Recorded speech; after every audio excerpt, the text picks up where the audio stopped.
Hello, everybody, and welcome to today's watch party for In Search of Legends for the 1991 classic, underrated gem, one of my all-time favorites, The Rocketeer from Disney. As always, I'm Andrew, and I'm joined by Dom. Welcome, Dom. Hello, everybody. Likewise, I think this is an underrated gem. I'm not exactly what you'd call a Disney fan. However, this movie shines so bright. I cannot hate it. I can't even dislike it if I tried. It's so great of a film. Well, everybody, while we're getting ready, today's sync point will be, I've just posted it in the Discord, it will be where it says Walt Disney Pictures Presents. If I can actually get my computer to send it. There we go. And let's see who's joining us today. We've got James Hellier joining us over on YouTube. Hello, James. And then if we go to our Discord, I'll rattle through the names here. We've got Icy Matty, Mad Matt, Calbot, Sparky John, Sharon, Leanne, Brainwire, Chaosphere, Calbot, David Mace, Lizard Man, see if anyone else, and Bikies as well, Eric. Yeah, exactly. Sharon's pinned it perfectly there. This movie is so much fun, like Bill and Ted from last week. So much fun, and it's hard to think of anything bad to say about it. Brainwire, it's your first time watching this. You are in for a treat. Okay, Remus wants to hear what's being said. If someone can just point into the YouTube link, that would be brilliant. And I can see Alex Peacock is typing. Welcome, Alex. Right. Oh, and Dave's Empire 1981 is joining us, and Tony Martin as well over on YouTube. Right. Okay, everybody, let's just hang on a minute. So, Dom, when did you first see this film? I cannot recall the first time I saw this movie.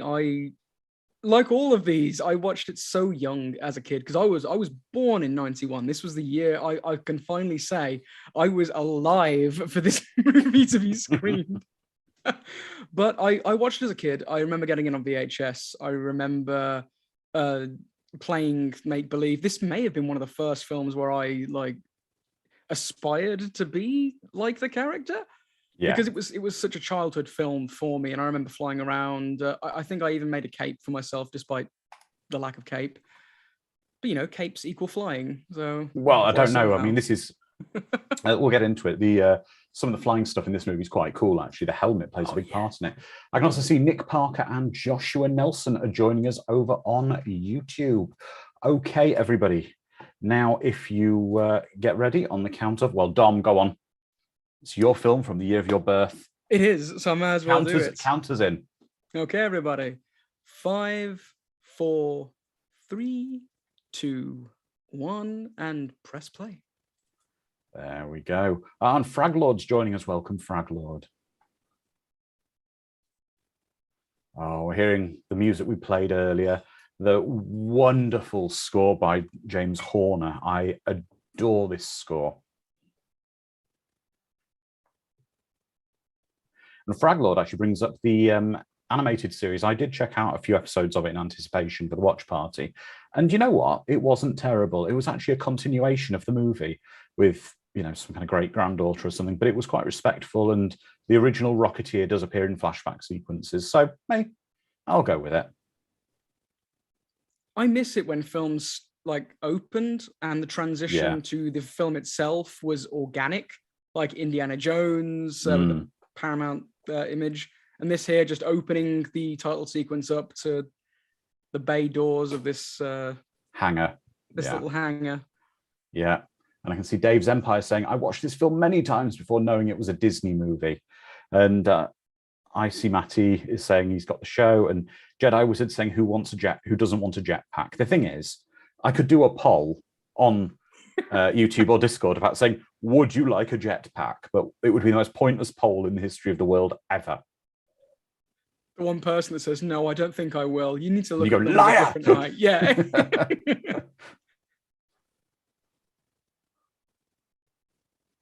Kind of makes you want to be a pilot as well, this film, doesn't it?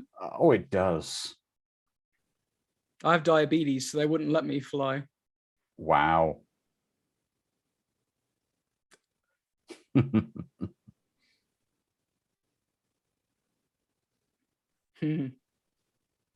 Exactly, Lizard Man. Now, that's a good point. So we'll get it out of the way. This movie was directed by Joe Johnston, who does a tremendous job in this. And when I saw Captain America, the first Avenger, I thought, God, this feels like the Rocketeer. And that was only because I didn't realize until afterwards it was also directed by Joe Johnston. This film got him that gig. And they have a very similar kind of feel, the wholesomeness about them. And this score, I can just listen to this score endlessly, and I do. If you were to look at my iTunes playlist, especially when I'm going on any trips in my car, the soundtrack to this film is just playing all the time. It's one of my all-time favorite James Horner scores. He has such a way to build the sense of adventure, doesn't he, with music? Yeah, exactly. Nick Parker saying, born in 1980, a big 80s fan of sci-fi and horror. You've got In Search of Darkness 1 and 2.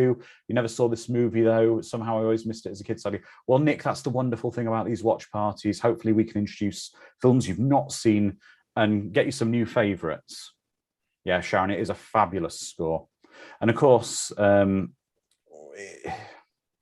it's just brilliant. Oh, now, this is very interesting. Hopefully someone can get a photo of this. If you look behind them, there is a Coca-Cola refreshment stand at the airfield at Universal, sorry, not Universal, God, wash my mouth out.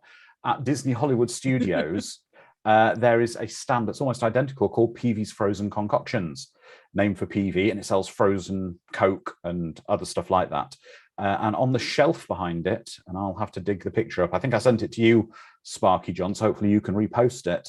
There's actually a Rocketeer jetpack and helmet on the shelf behind the stand. Dave's Empire 1981 says, I haven't unboxed it yet, but I've got a Rocketeer action figure from Diamond Select Toys. That's so cool.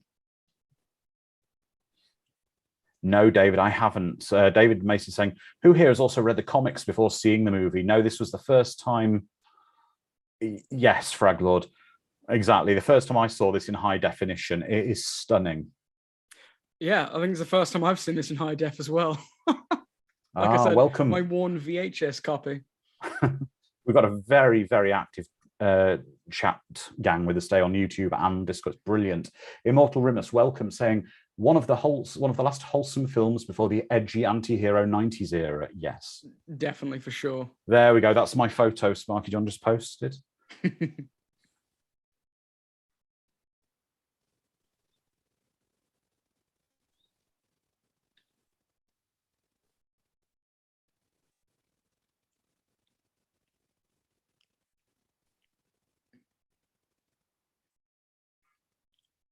Oh, this is just, I love this. This is proper old-fashioned cops and robbers. Yeah.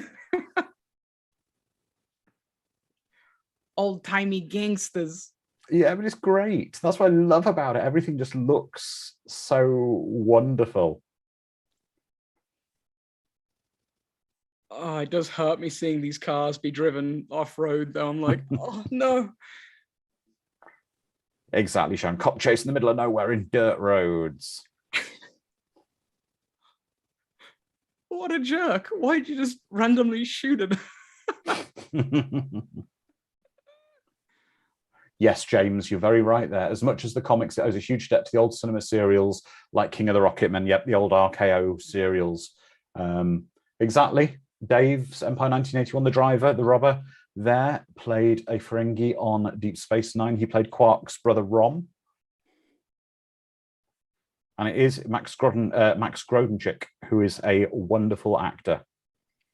First appearance that comes to mind for me is going to be an episode of The X-Files where he plays a NASA commander. I think he does. I think he does.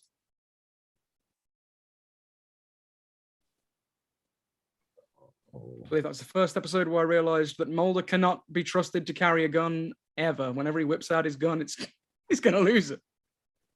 Yes, Immortal Rumors saying, The film was far more welcome than the super cheesy 1990 Captain America TV movie. Yeah, this film is just perfect for what it needs to be.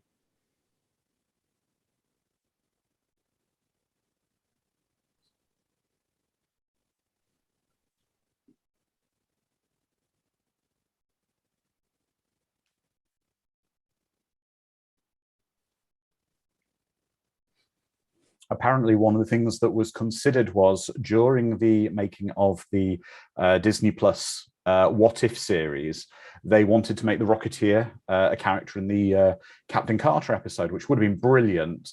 But unfortunately, they decided there'd be too much confusion since Howard Stark was based on Howard Hughes and he exists in both kind of universes.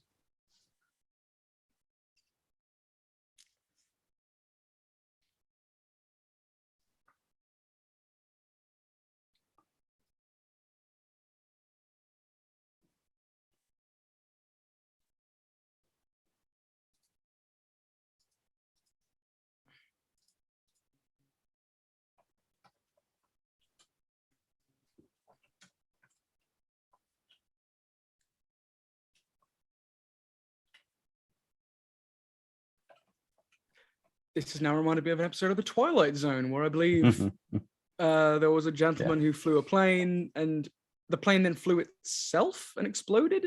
And he had like a picture of his dad in there. And it's implied his dad's ghost saved him. Oh, no. Yeah. I'm thinking of the awful Green Lantern film that starts off in a very similar way. But I agree. Fraglord saying if Conan can be an Avenger, so can the Rocketeer. I would love for them to do a prequel series with the Rocketeer featuring with like a World War, with the Howling Commandos or something. I would love that. And that's when you could punch properly. That's when people used to punch properly. You'd take a punch, you'd hit a punch, and you wouldn't go down. Exactly.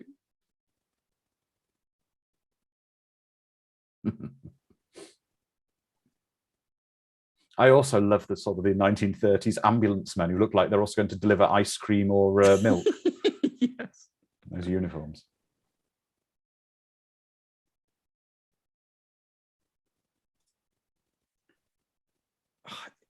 The music, it adds so much character to everything that's happening. Like the jivey, clicky period piece music.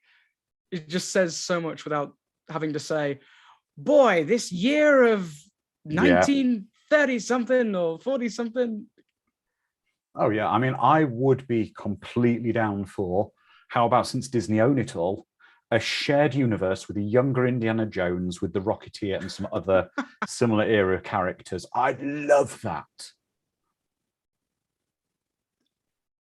You know what? So would I. I'd prefer that to another Indiana Jones film with an ever-aging Harrison Ford. Like, let him hang up his cap. He does look like a saddlebag with eyes now, unfortunately. He's getting on a bit for it. But Eric Carlson, welcome, Eric, and joining us on YouTube, saying, I only got into the Rocketeer a few years ago, but now it's one of my favorites. Wholesome, action-packed, good old-fashioned 30s, 40s pulp adventure. I tried to watch it originally as a kid, but got too freaked out by the big bad henchman.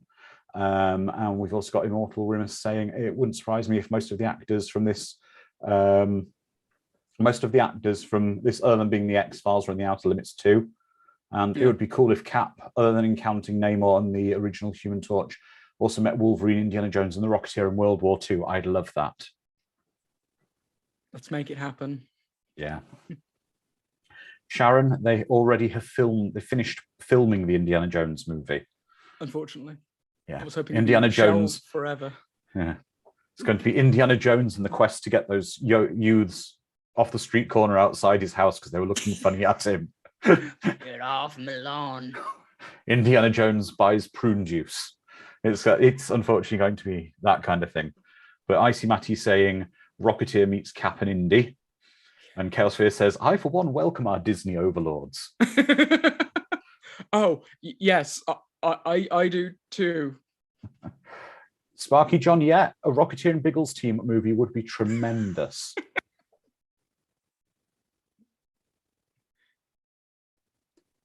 Yep, James Terry O'Quinn, another familiar face from the X-Files.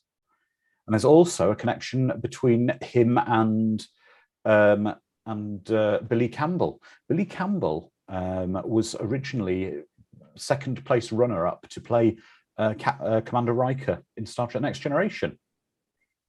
He didn't get the part. He appeared in one episode.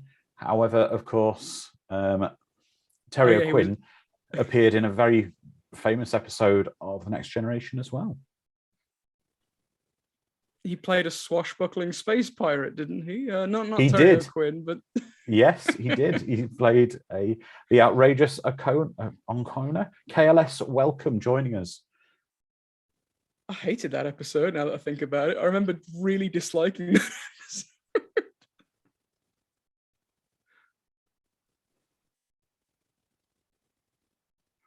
Room is saying, I guess since Disney do own it all now, the reason for the big bad henchman looks the way he does could be due to him being a mutant, possibly.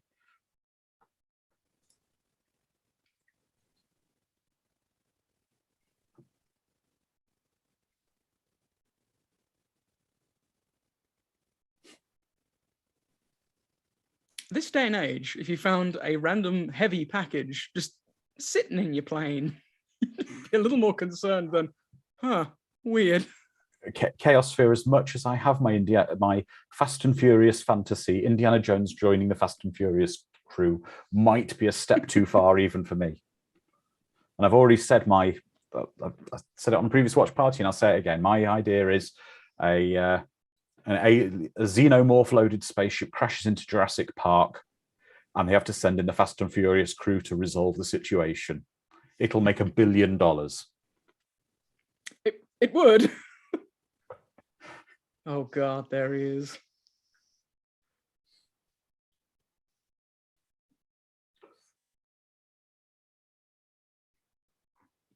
I'm getting a bit loud here, aren't I? I'll turn myself down. Oh, that is.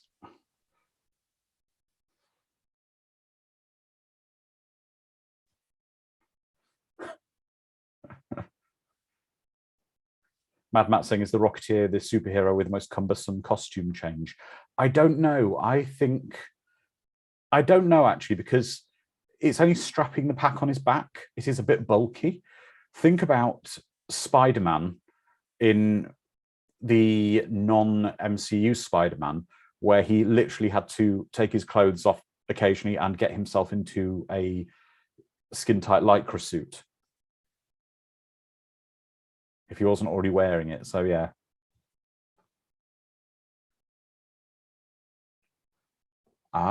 Nick has a question for us. Nick Parker over on YouTube. I think you can answer this, Dom. So forgive me. So what's next for the In Search Of from Creator VC? I was the one during the last watch party who asked you the question if you've ever done a doc on 80. Well, Dom, what is our next 80 video games?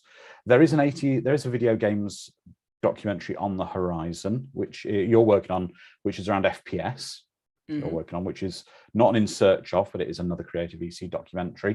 For movie documentaries, we are currently working on In Search Of Darkness Part 3. In Search Of Tomorrow is basically completed and will be shipped imminently.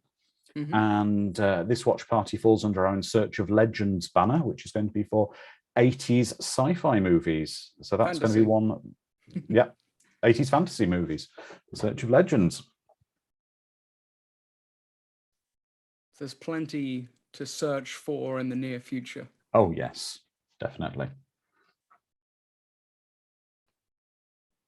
Timothy Dalton always looks just fantastic with a sword in his hand, doesn't he? Like he looks the role for the character.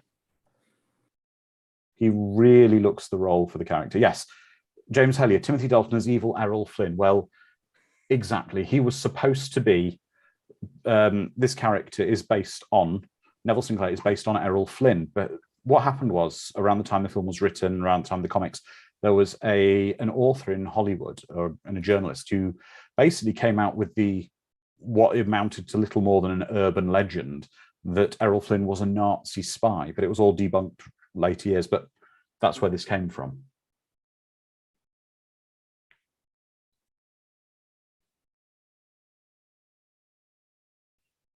Yep, Dave's Empire 1981 saying love Timothy Dalton in Hot Fuzz. And strangely enough, Chaos Fear saying Timothy Dalton's a great bad guy. Loved him as Skinner in Hot Fuzz.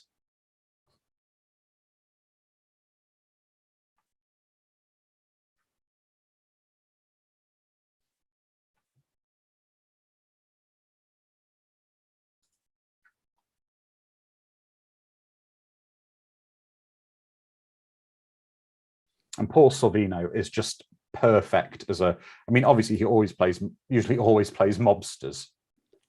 Well, strangely enough, we've also got another Star Trek connection here. Everything leads back to Star Trek. Everything leads back to Star Trek: The Next Generation, strangely enough. Yeah. So who can tell me who did Paul Sorvino play in Star Trek: The Next Generation? Oh, God. Icy Matty nearly, but not quite. Icy Matty says Worf's dad. No. They went to like different versions of Space Vegas like 7 or 8 times. So I'm just going to be blanket statement, random mobster-esque guy. Sharon gets it. He plays Rashenko. He plays Worf's kind of adopted brother. Or, yeah. That's right. And I think actually season 6 or 7 that would have been. But additionally, that was around when Terry Quinn appeared in The Next Generation as well. So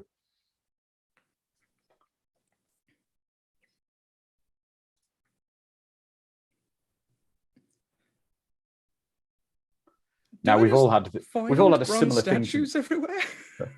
Oh wow. Gosh, we got everyone from Star Trek in it. We got Ed Lauter was in Star Trek as well in The Next Generation.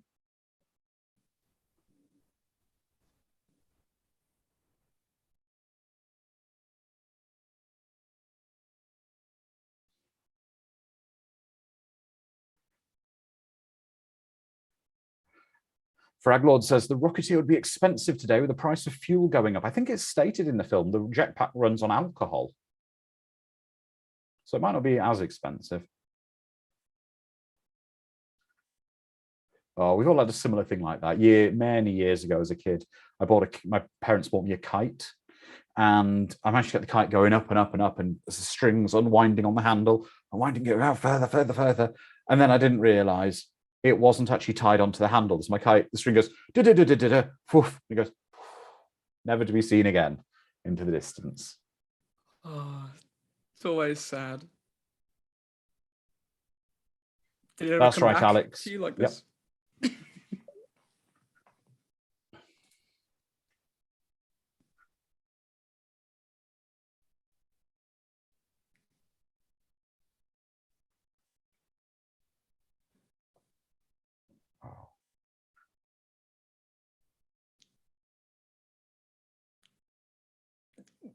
Lightest bronze statue ever.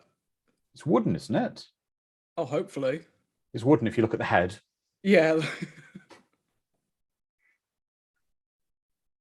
Sally, we've got a great chat going. So Immortalimus on YouTube says Dalton was meant to replace Connery as Bond, but he felt he was too young. But ironically enough, it replaced Brosnan as 007 for the Living Daylights because Brosnan couldn't get out of Remington's Steel. And Eric Carlson says the scene with Lothar in The Rocketeer freaked him out as a kid. Oh, definitely. I don't know about Fraglord. I don't want to get into organic rockets as to how that's going to work.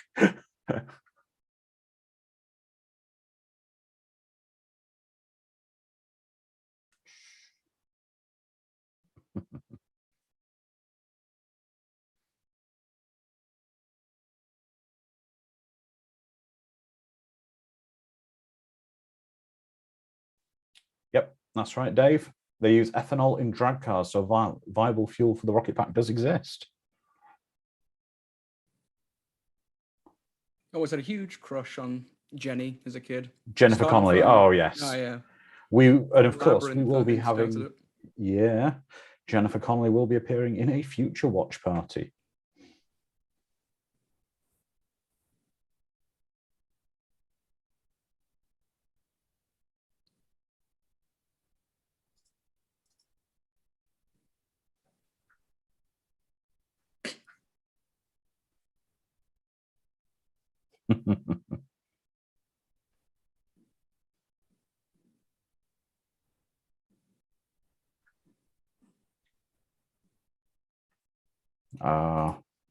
Mulverum is saying she was obviously inspired by Betty Page, which I believe she certainly was.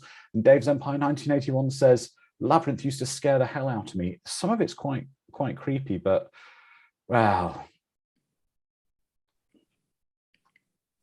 Yeah, my sister Nick used Park to is saying, so you've done horror, then you did sci-fi, you said that 80s gaming, different kind of docs. What's next?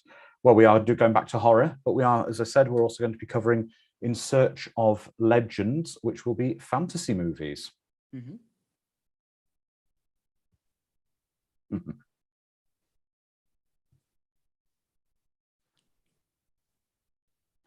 Oh, and they're talking about Labyrinth as well in the chat. And Labyrinth has a very strong Star Trek The Next Generation connection. Who can tell me?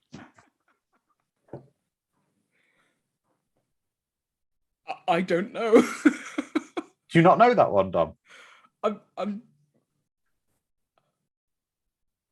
I genuinely don't know. Maybe it's because I've got blinders That's on right. now. Sharon has got it. Gates McFadden, but she was the movie as she performed as Cheryl McFadden, who was the choreographer for the infamous magic dance and a load of other scenes in the movie, as well as doing some Muppeteer work. Who, of course, played Dr. Crusher under her actress name, Gates McFadden. See, I only have season 2 in my mind at the moment. That's exactly why I couldn't think of the connection.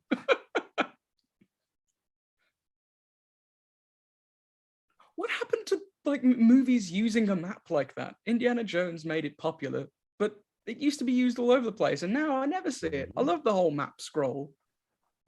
Truly adds adventure to the whole movie.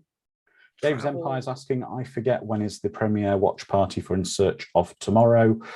But just keep an eye if you're a backer of In Search of Tomorrow for any communications to come out about any watching. Well, it certainly won't be a public watch party for In Search of Tomorrow, but keep an eye on your email as a backer. Nick says, will Legend be included? Dark Crystal, Never-Ending Story, just throwing out possible inclusions. Nothing's off the table. It's all in sort of very early stages of development at the moment. Oh.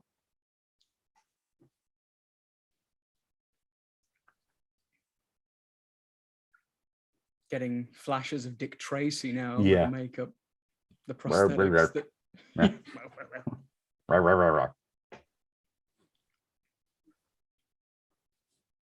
You answered a quark.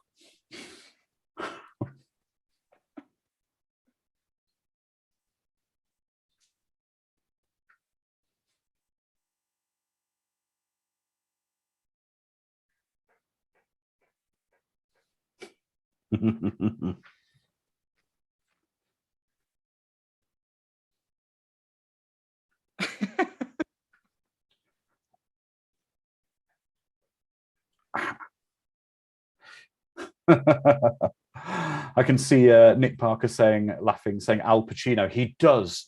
Lothar does look a little bit like Al Pacino ate some shellfish and had a reaction. Lothar is just hiding on the windowsill. Just sneaks away.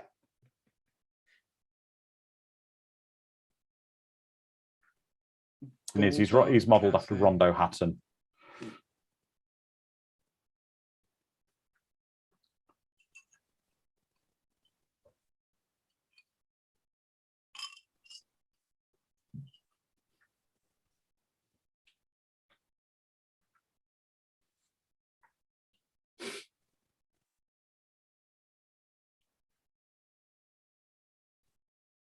Wow, Cliff, that's a lot of ketchup.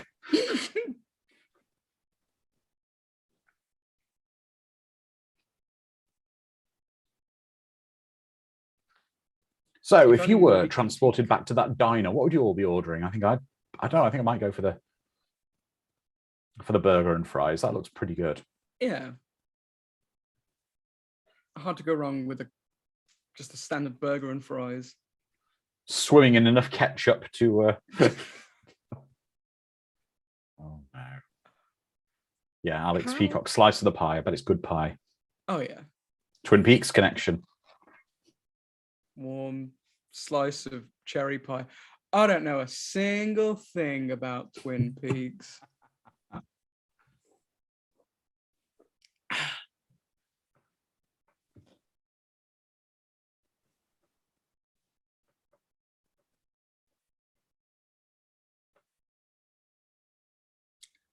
Whenever I drive to California, like I did recently for no particular reason, on my route there is a 50s style diner that Yeah. I always stop by, regardless of how good the food is. It's called Peggy Sue's. Sometimes it's weird. It's like I go. It's very infrequent that I go, but whenever I do, it seems like the chef is different each time because the food varies between being amazing and inedible. Well, Joshua Nelson says they'd have the burger and fries. Lizardman says they'd have a burger, fries, a strawberry shake, and some pie if they have ice cream on hand to go with it as well. And it would cost you like $1.50 at most. Oh no! This is 1930s. This is like a quarter. 25 cents, yeah. Yeah. Icy Matty saying cheeseburger and fries with chili sauce and a Coke.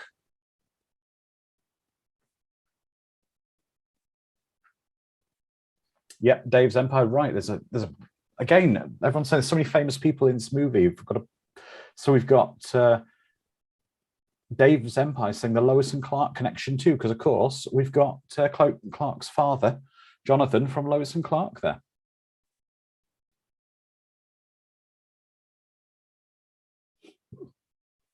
Calbot ought to have a hamburger sandwich with French fried potatoes garnish.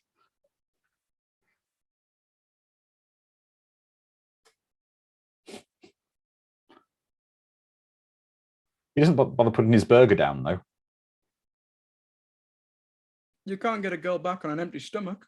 That's true.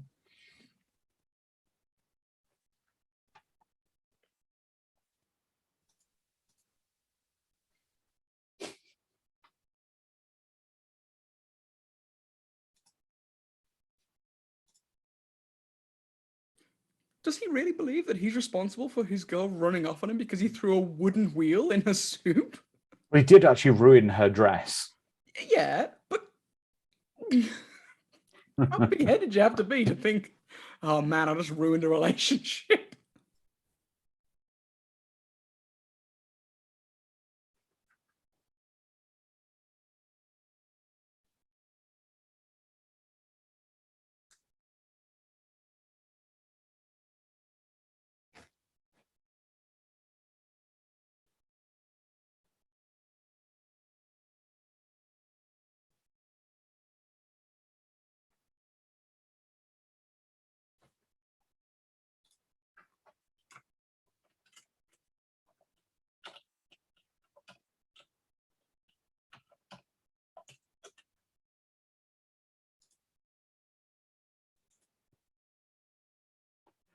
Yeah, exactly. Immortal Rumus is saying Bill Campbell and Jennifer Connelly would have made a great Superman and Lois back then. They would have. That's right. It's Eddie Jones, Icy Matty, the guy who told Jenny is from Lois and Clark. He played Jonathan. Yeah, Nick Parker agrees. Everyone's saying, right, let's go back and replace Dean Cain with Bill Campbell.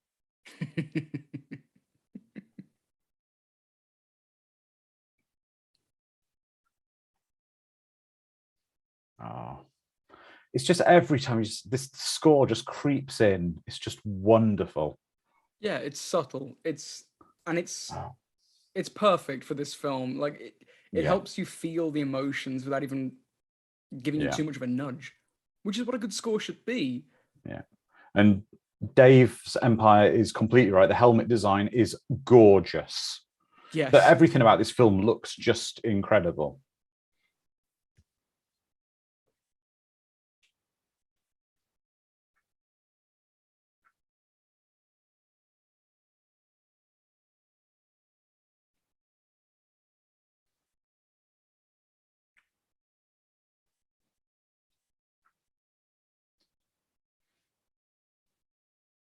Ah, I see. Matty says there's a hidden Mickey on the Rocketeer helmet too.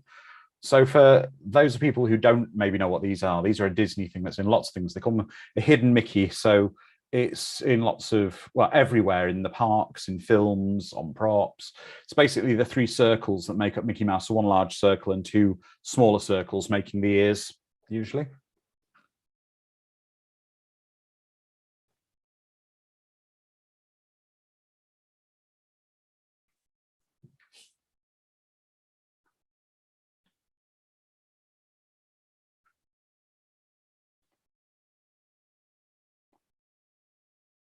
Yeah, Immortal was saying that's an interesting character Timothy Dalton is playing in The Mask. He's supposed to basically be like Robin Hood, kind of a yeah, Robin Hood kind of character. I would have actually, what would have made me lose it would be if Timothy Dalton, where he lost his temper in that scene, went into like a really strong Cockney British accent, like, oh, bloody hell. 28 takes. Resetting all of that would have been an absolute nightmare. Edward the Black Prince wants to know, will we be watching The Princess Bride? We will at some point this year. Keep an eye on our socials. You should have responded, as you wish. The Laughing Bandit. That's a terrible hero name. But it's the kind of thing that would be a 1930s movie. Yeah.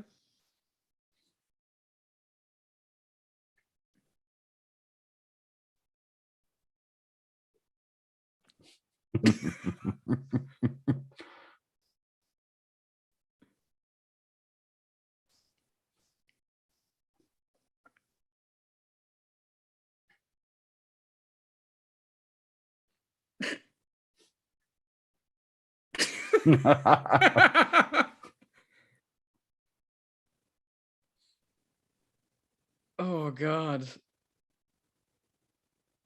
Oof. Nick is asking about backer rewards. If you check the basically your emails, whatever from us, you'll be getting details. Check the Kickstarter page as well, and you'll be up to date on when physical items will ship out. Yeah, David it's on the saying it FAQs. looks, yeah. David Mace saying on Discord, it looks like a scene from Men in Tights. It does actually, doesn't it? It's got very strong parody vibes. But this is such a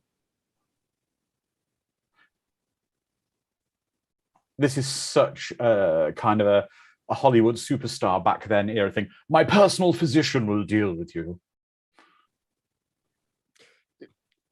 If someone had a personal physician in this day and age, they've got nice money. Yeah.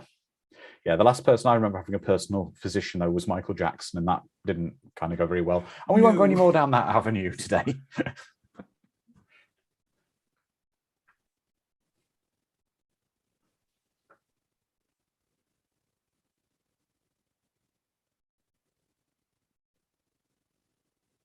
It's crazy how all of these pieces are coming together and making a plot. Yeah. It's so tidy.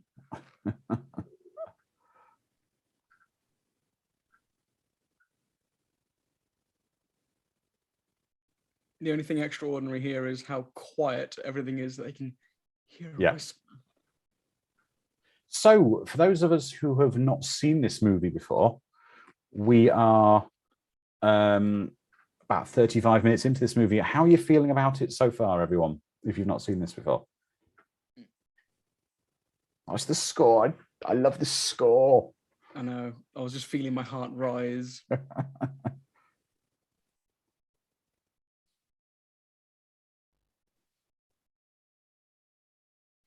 The fact that the score can take you from like a heroic moment and then twist it slightly to a more villainous tone, just as we have our villain here desperately trying to get more purchase on his desired MacGuffin.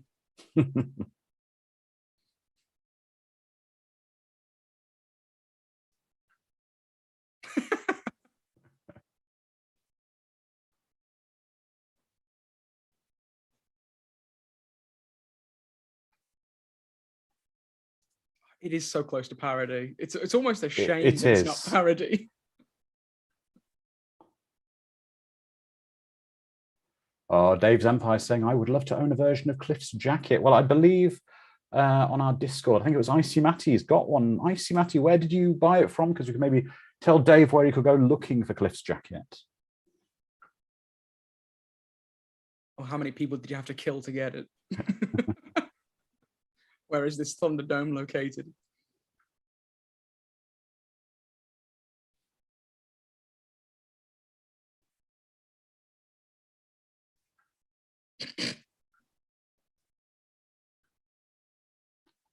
You bought it from online store. There's many shops. Okay, so have a look online, Dave. I think I saw some on Etsy when I was looking earlier for the Rocketeer props. There's some people selling quite good replicas there.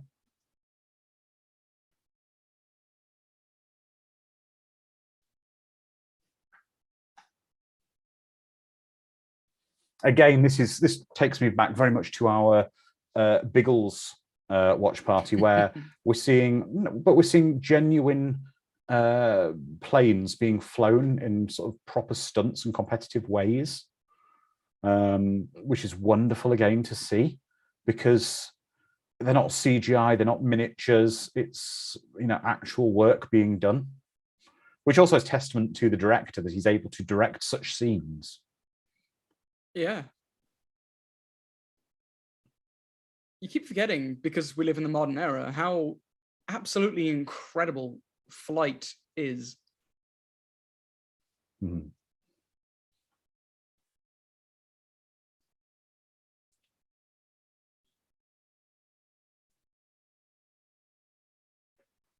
I love it. There's a henchman, he's eating some popcorn that he's bought. They always have to. Always has to be a henchman snacking in the background. Yeah. I love how they refer to themselves as goons as well. Yeah. Immortal Rumor saying, there's no way they would film real planes today. It would all be excessive and fake-looking CGI. I think a lot of it would be, unfortunately, because it's much cheaper, of course. Yeah, don't have to hire a pilot, rent a plane. Yep.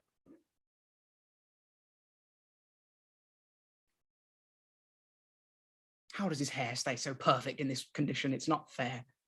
Mm-hmm. But Dave's Empire is saying the majority of the planes in Top Gun were real, which is true. Even the upcoming Top Gun Maverick, which I'm really looking forward to.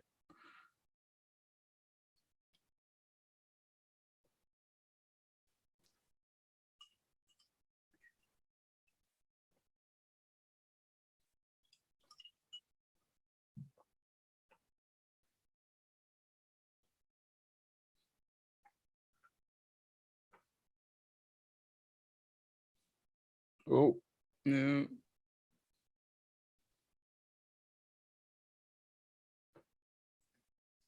Oh, it's just, again, though, these scenes just look incredible in high definition. I want a 4K version of this film. Oh, yeah.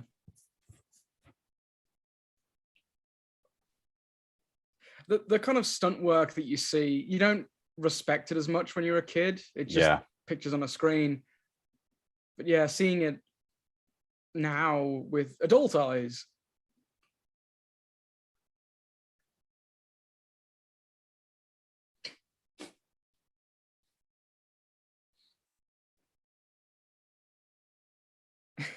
Stay in your seats. It's all part of the show.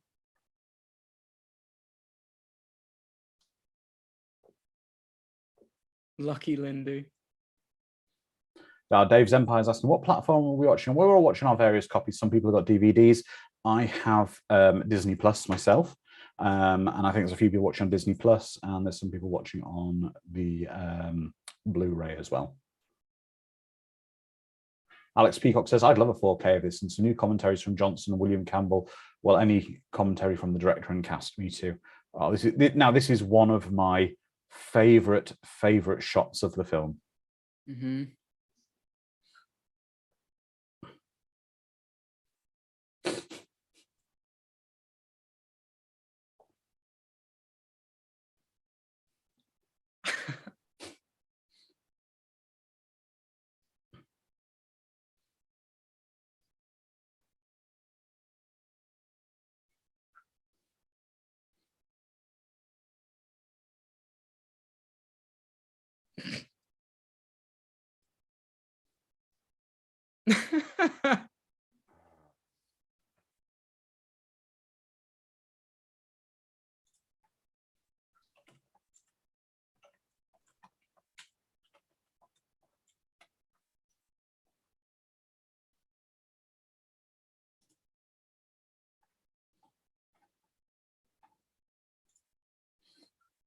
Oh, that's some great. I love that stunt, him tumbling off the plane. Yeah.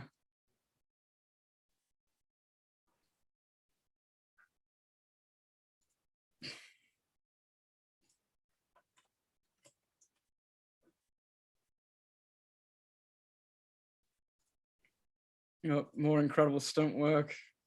Oh.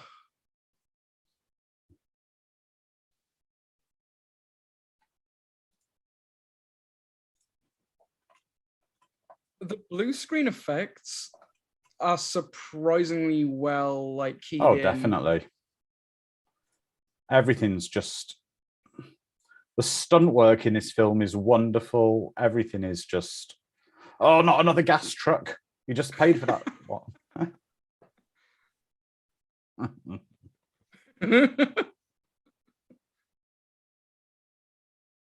Oh, thank God for the giant tent that we could throw Malcolm onto. We've got in a minute coming up one of my favorite cameos from the movie. Let's see if anyone can name that cameo in a minute. And again, I love this kind of 1930s thing of all the reporters, quick, get to the telephone, and everyone driving off in a car to photo him. It's just brilliant. No. Stop the presses. A rocket man. Isn't that already like a gag from, is it Airplane? Where they all just run into the phone booth and it topples over. Yeah, but I guess that's probably what they did. Yeah.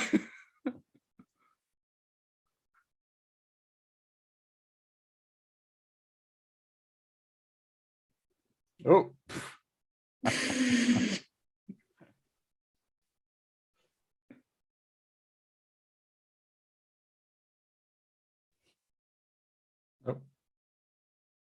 Oh. There we are. Who can name this cameo in a minute?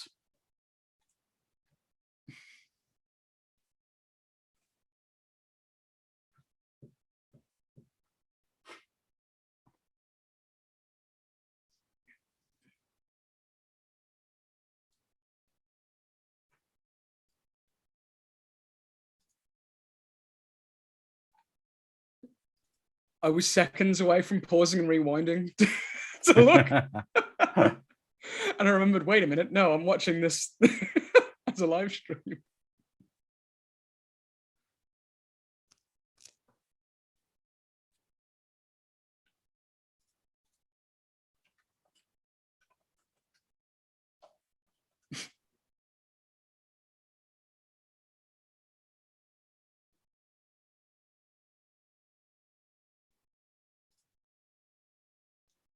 Nope. Nope. I forgot the guy's name. The one who plays the old farmer is very famous. And I was hoping so. I remember when I looked him up before, he was quite a famous sort of vintage actor. And I can't remember his name. You've got me there. I was hoping someone would.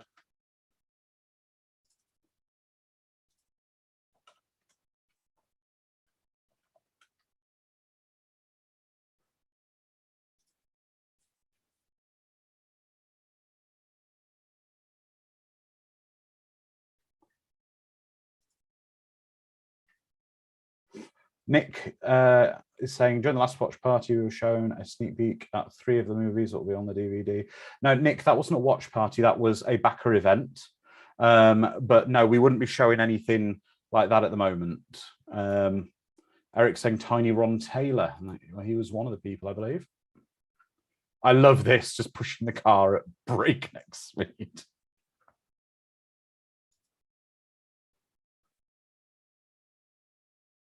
Why does the boss man always have to push your snacks out of your hand? Yeah.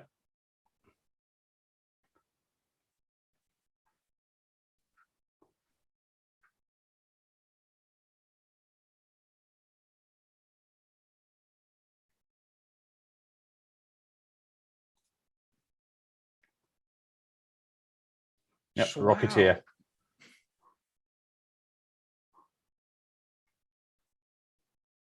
He said the thing.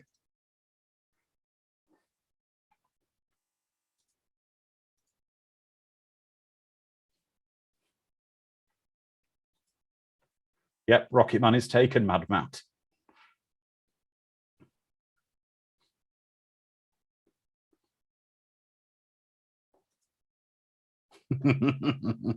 I love that.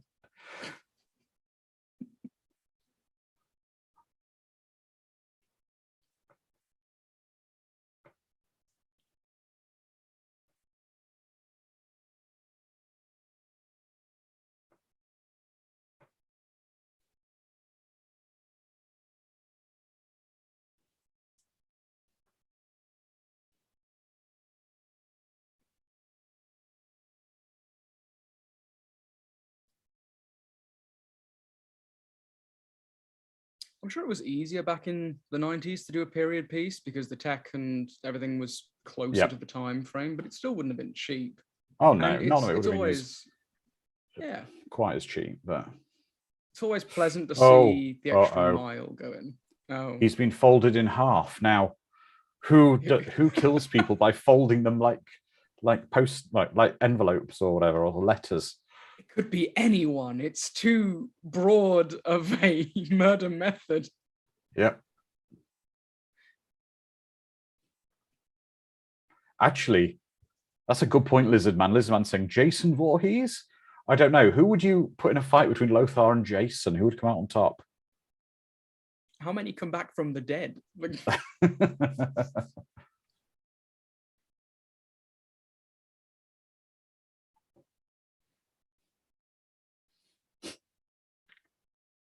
I want to see the tiny prop doorknob they used to have that scale.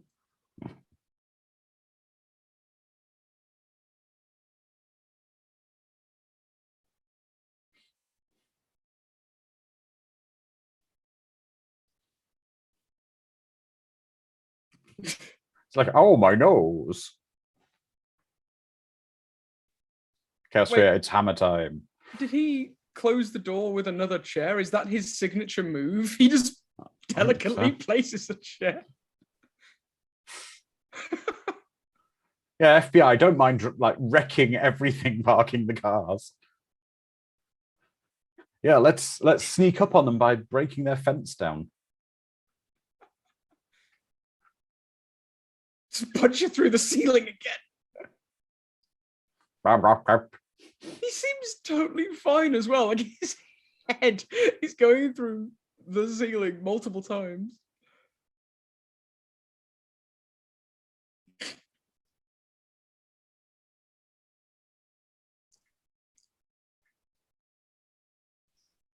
Let him have it. So shoot the living bejesus out the house with everybody still in it. Mm-hmm. Lizard Man says, 1930s G-men. Yeah. No regard for personal property while wearing the snazziest of suits.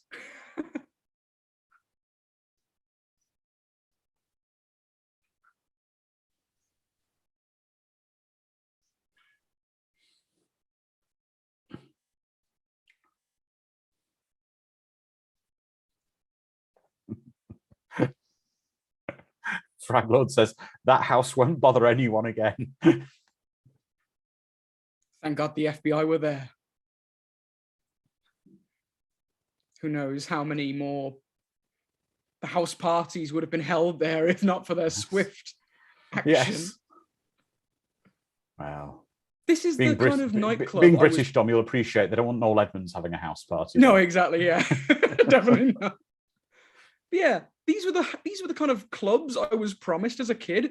I've not seen a single club with a giant pearl open up and have someone sing from it. I feel lied to. How dare movies lie to me?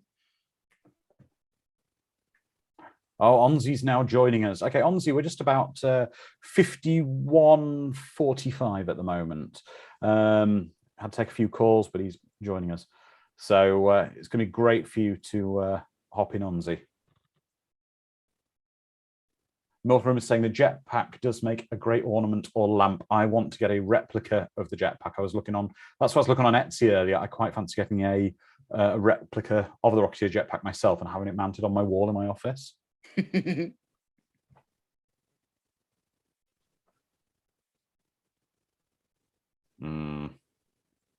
Oh, and another cameo there. Another cameo. Yeah, but his brother's not. It's an unusual cameo in that his brother isn't directing the movie. Right?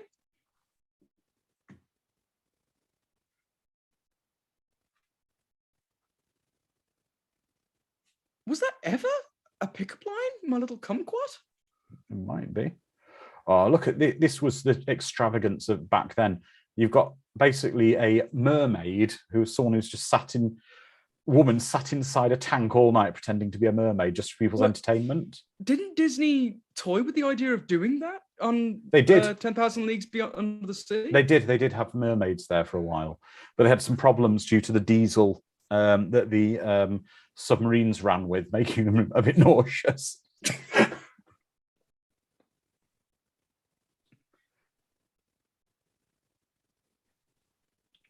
He has been. Dave is saying Clint Howard also was in Star Trek. Which series? He was in Star Trek, the original series. Oh, of course. Mm-hmm.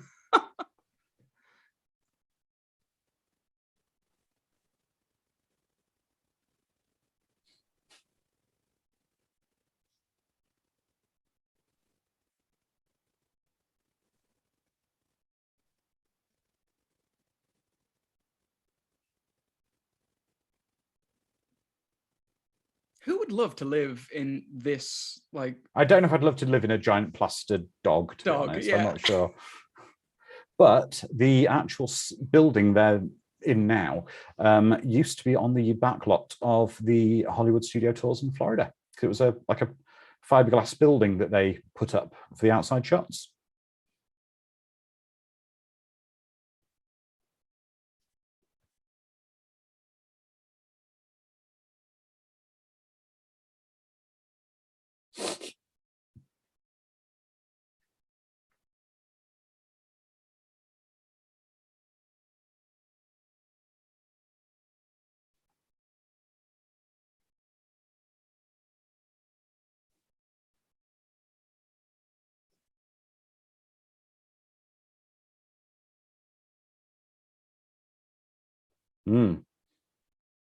What might they be looking for?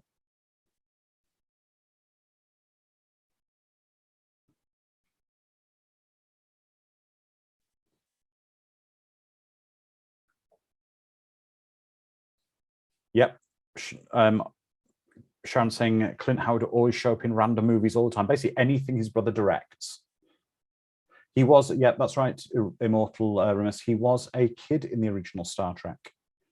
Or he was at child age. And also he was, right, Clint Howard was in Gentle Ben, wasn't he? Not Flipper. Or was it the other way around? These are some deep Cliff Howard cuts that I'm unfortunately. Yes, I'm sure someone will remind me. I think Clint Howard was in Gentle Ben.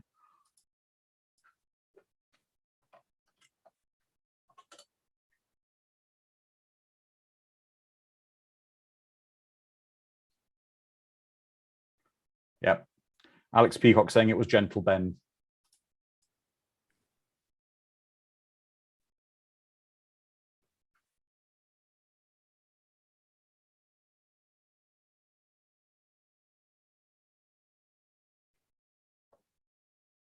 A lot of lettuce.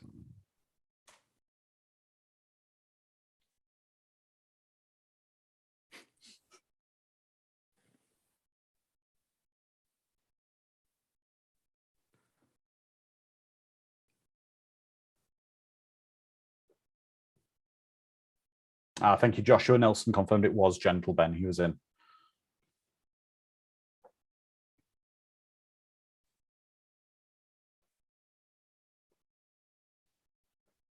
This is also reminds me so much of the set of the diner from Roger Rabbit. Again, very similar production companies, similar era.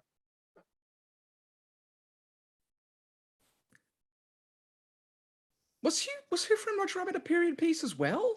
Yes, Who Framed Roger Rabbit was a period piece set around the 30s, sort of 40s time.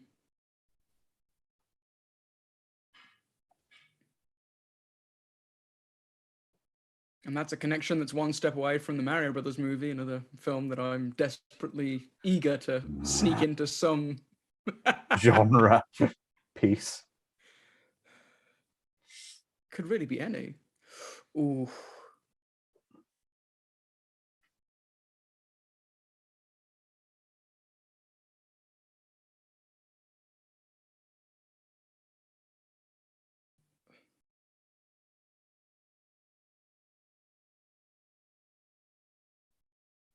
Ooh. Mm.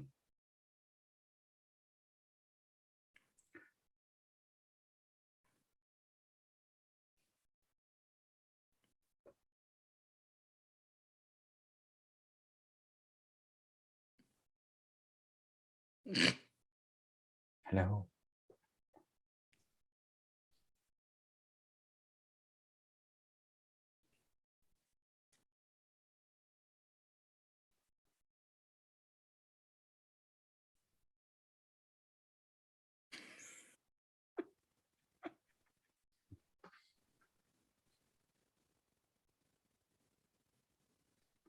Thing is, back then, film superstars were possibly Nazi conspirator spies.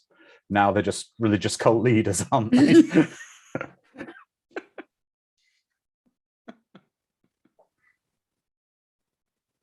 Really, they hold the same power they always held. Yep. They just wear it on their sleeve now. You know, I would, if someone told me now that Tom Cruise was trying to get his hands on the Ark of the Covenant, I'd be like, yeah. Sounds about right. Yeah. Of course, he'd do it himself. He wouldn't send someone else to do it.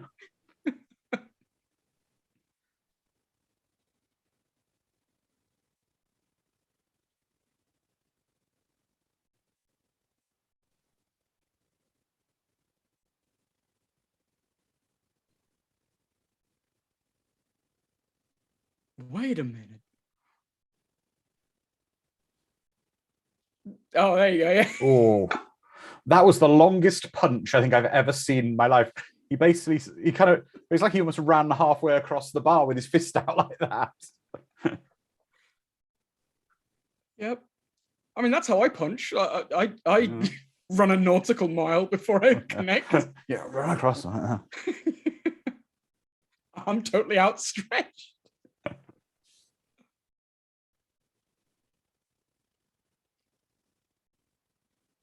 Did they have taxis back then? Yeah.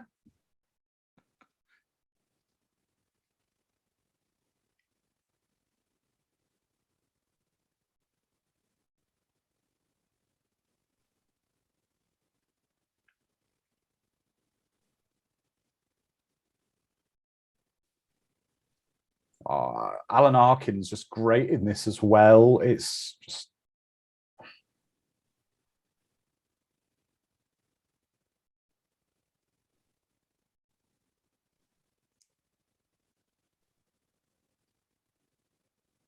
Bit of gum is never going to save your life.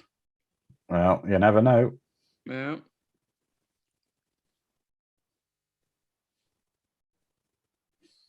What's that?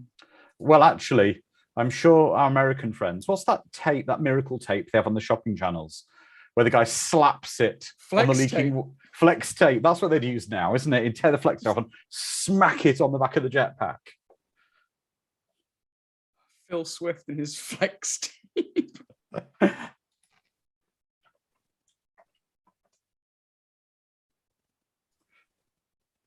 That's it. That's all you need is some flex tape, and you can defeat the Nazis. Yeah, flex tape, flex seal, any range of flex products. This episode of In Search of what is it? What are we? In Search of Legends Watch Party is sponsored by Flex Tape.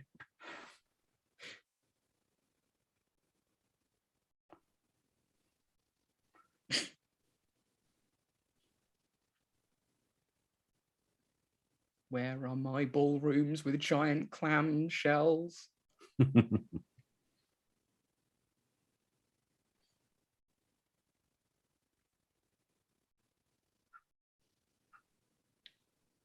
I just love the way as well with the rocket when he turns it off that you hear it's kind of spooling down.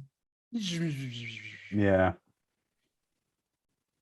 Like the opposite of the Ghostbusters proton packs. Yes, exactly.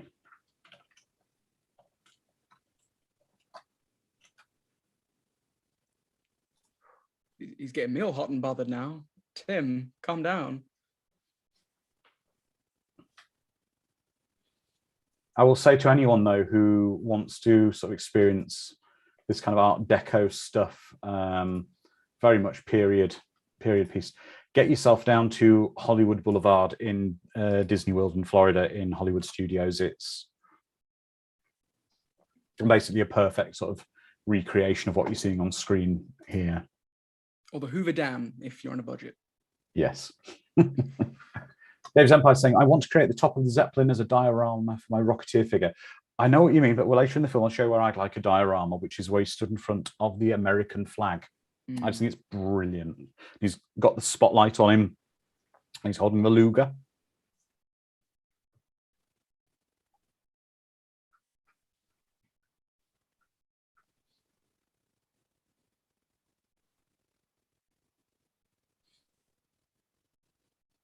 Wow, seamless. That's a jacket you can't actually ever eat food if you're wearing it. Or breathe. Yeah, breathe.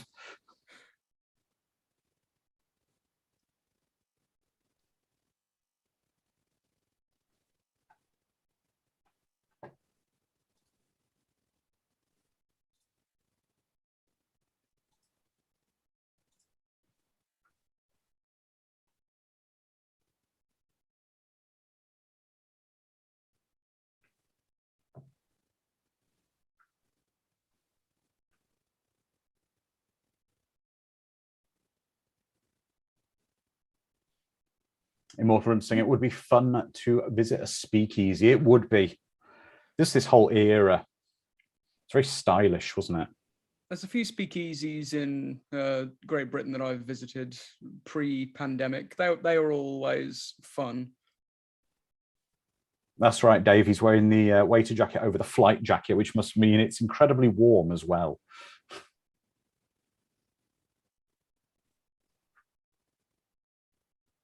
Neville is such a non-threatening name. Neville. Yeah. It's a name you can't help but say through your nose, isn't it? Neville. One thing I'm going to say is I'm getting, I know it sounds really strange, I'm getting Father of the Bride vibes about his suit in this, because I think he thought it was a black suit. And if you look, his suit, his tux is not black. It's kind of a dark grey, purpley colour almost. Neville's tux. Poor man. We're going, I found a black button. Oh, it's not your tux.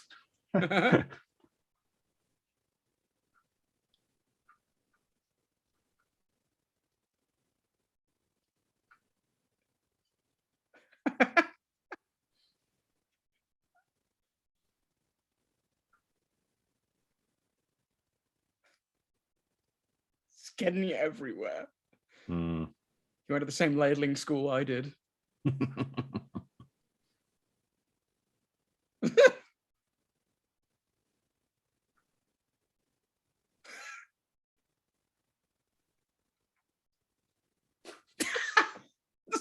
Fluff out the flowers, gotta keep them nice and fresh. Add a bit more of that soup that looks very much just Heinz tomato soup. It looks a lot like Heinz cream of tomato soup. Or hang on. Campbell's soup. Mm.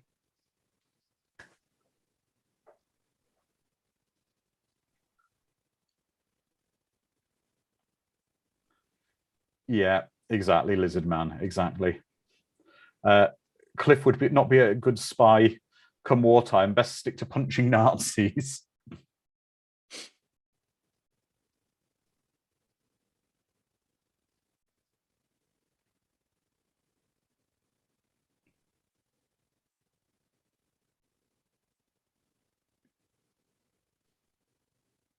Can we also have a little appreciation for his fringe? It's quite incredible. It is. I know a thing or two about fringes. Fringes.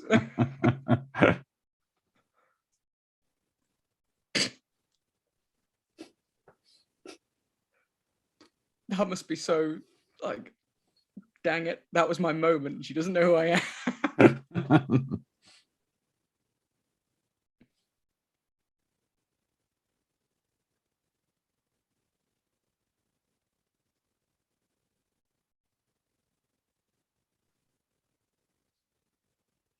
You're my best gal.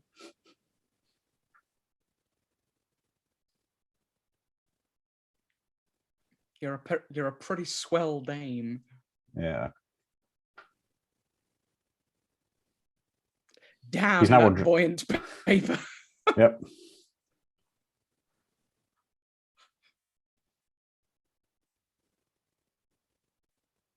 If only the ink completely ran off into the soup.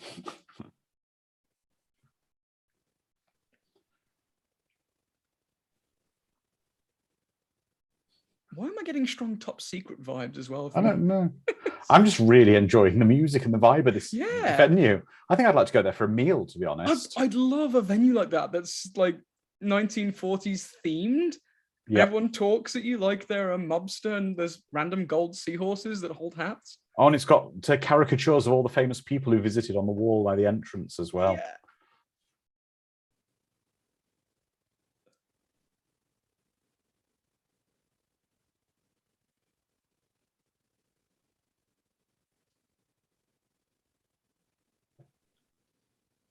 Who runs chest, like, head first into some dude's chest? Yeah.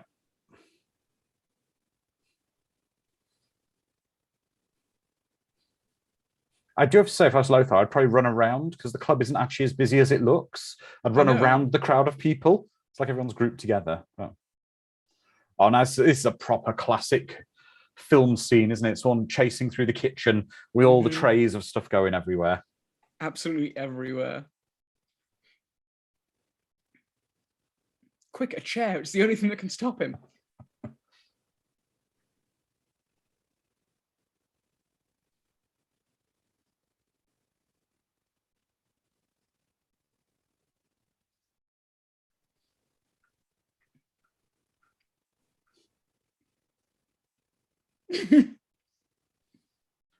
I do hope his trousers are fireproof there.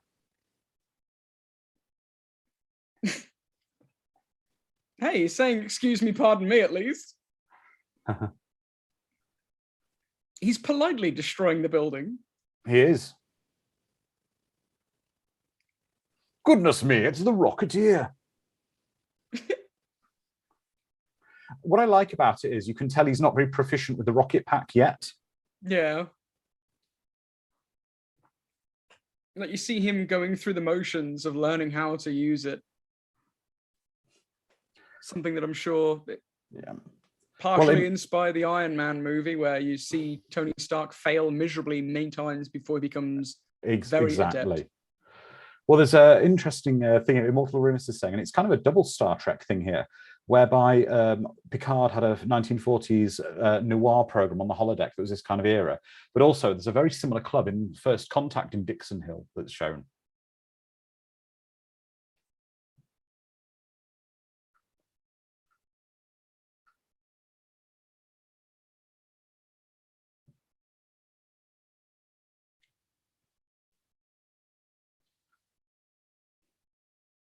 Never seen a snail move so fast. Yeah.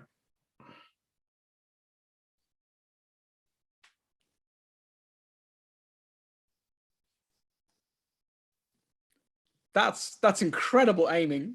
That is for a Tommy gun.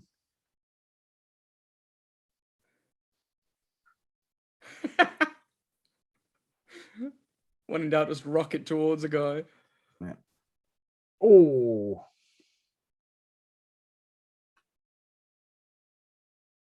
The poor golden seahorse.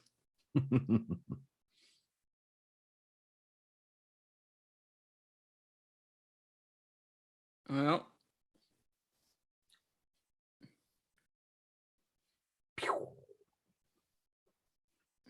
Yeah, I don't know if I'd be standing under that glass window that already had glass shards raining down on me, shooting it with a Tommy gun to cause other shards to fall down on me. Glass in the eye is fine. It's definitely not something that requires an emergency room.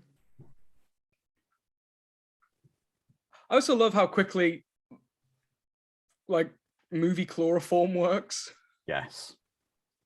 One of my friends is a chemistry major at university currently, and she informs me chloroform takes a while to kick in. It's not a quick movie fix like it is just to cover your face briefly.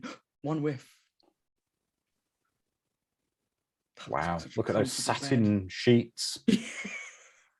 They must be so uncomfortable. Oh no, I think it's like lying in a pillow. Well, yeah, it'd be freezing or boiling depending on the day, though. And also, if you got warm, it would just stick to you, wouldn't it? Yeah, like glue. Yeah.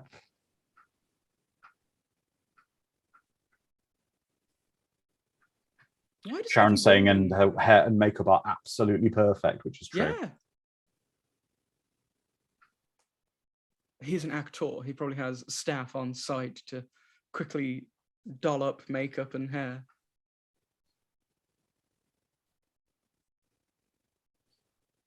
I love the design of his apartment, though. It's so... Oh, it's very cool. Yeah. So old. Which not is really modern for the era. Yes. But the stonework. Oh. Yeah. Exactly. Sharon's saying it's modern for the time. It's very kind of just... It was probably ultra modern in the 30s, but it just looks really cool. That's Alex Peacock saying, of course, Neville Sinclair would have those bed sheets.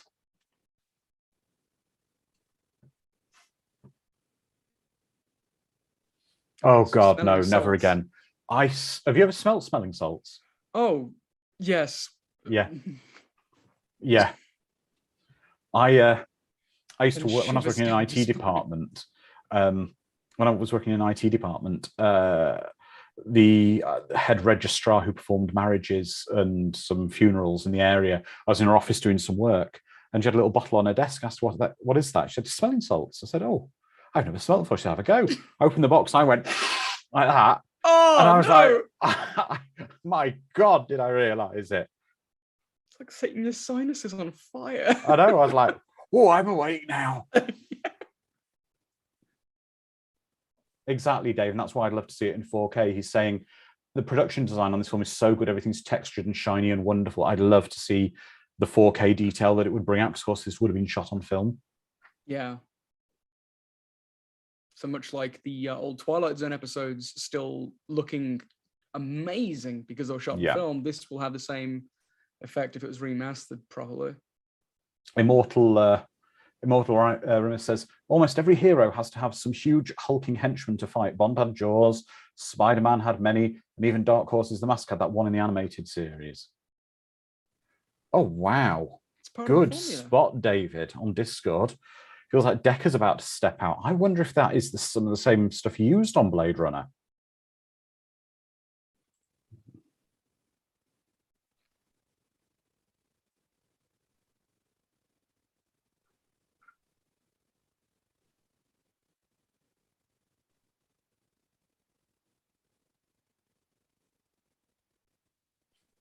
I wonder, I really wonder. That's a really good spot there, David. I'd question why a single man had such a large wardrobe of women's clothing. He's a film star, though, wasn't he? And you didn't have internet and technology to spend the stuff on, spend your money on. That's a good point.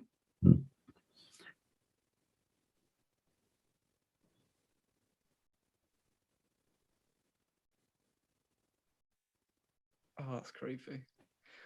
I'm waiting for someone to point out that these coat hangers are not error. Oh, Linda Hill says, what kind of guy keeps miscellaneous women's clothes in his house?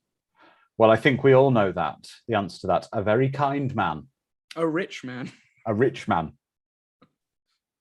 Oh, Leanne says a creepy man. No. I think it's possibly safe to say Neville Sinclair, should we say those bed sheets, she's not the first person to sleep on those bed sheets.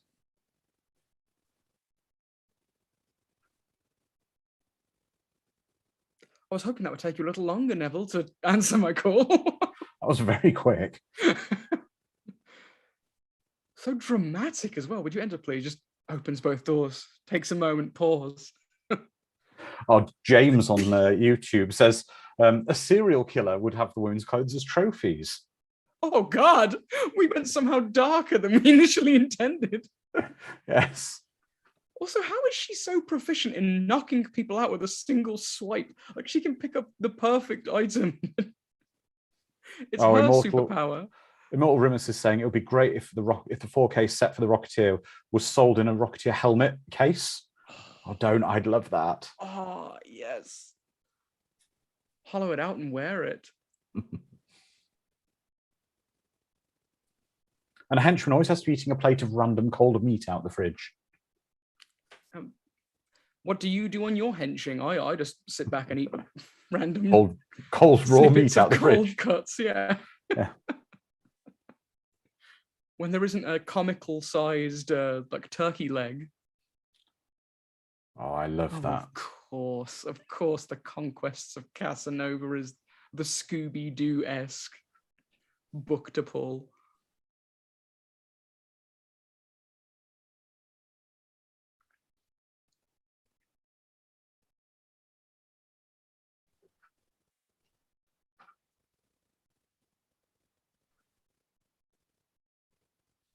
Who wouldn't love to have a secret compartment like that in their home where you pull the book and it opened up to a secret room?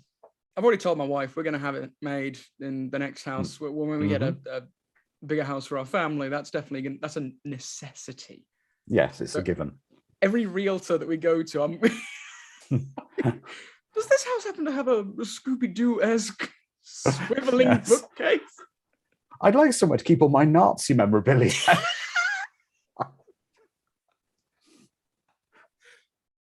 And obviously, I can't put it on display regularly. I need a swiveling bookshelf. Yeah, I don't think that's going to go down well, is it? Probably not. No. Let's just make it clear for a second. Dom does not have a mountain of Nazi memorabilia. No.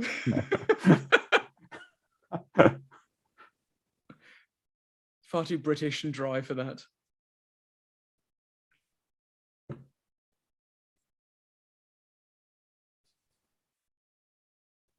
Evil henchmen cackling and fade to black screaming.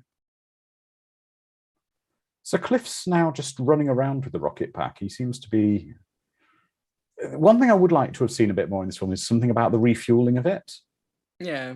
As to how long it can fly for. Especially if it was been leaking fluid for a while because they didn't notice the bullet hole.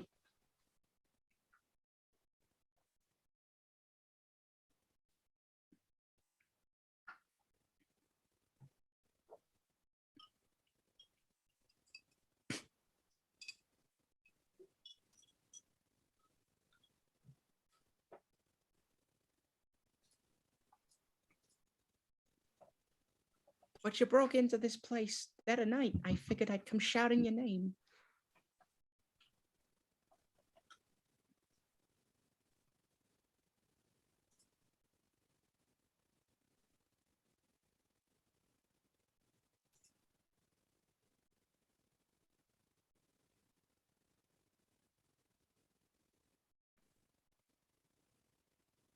It's always Griffith Observatory, isn't it? Always, because it's the coolest place ever.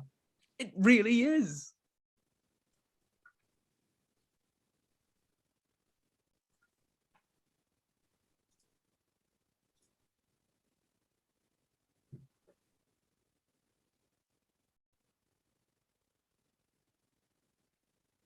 Dave's Empire saying Paul Sorvino has a wonderful singing voice. I just think he's great. He's just a perfect gangster in any era.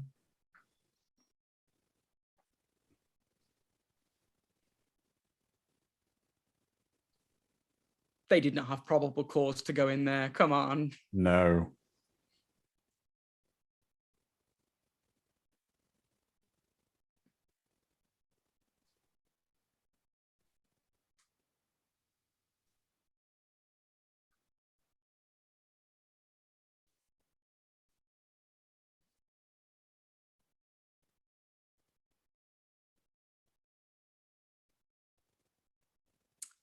so much on you. That's how his hair is so perfectly coiffed at all times. He keeps a comb on him. Yes. Howard Hughes is another of my really favorite characters in this film. I think it's a great portrayal of the man.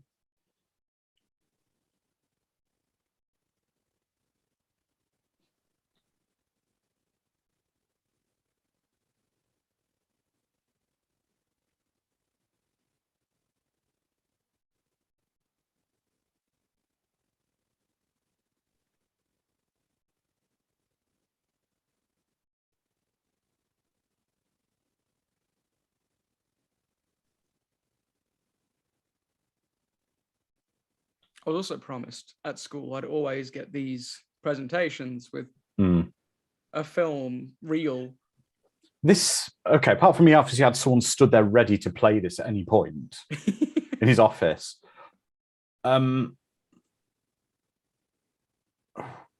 This stuff reminds me a bit of that scene in Iron Man 2, strangely enough, where they're showing the testing of all the equipment, of trying to copy the technology. It's been a hot minute since I've seen Iron Man 2. Oh, wait, no, I think I remember what you're talking about. Yeah.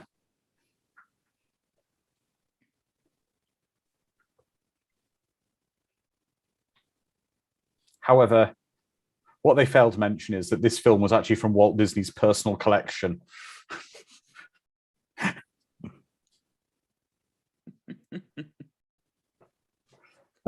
James is saying, great cartoon here, really evocative of the period of Max Fleischer Superman cartoons. Yeah. Yeah.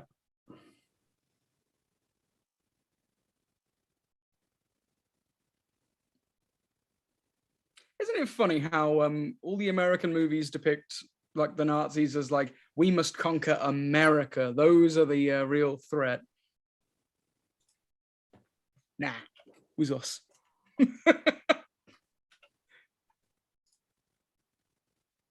We were the Nazis, worse than Chumpy Man, welcome Chumpy Man, joining us over on YouTube.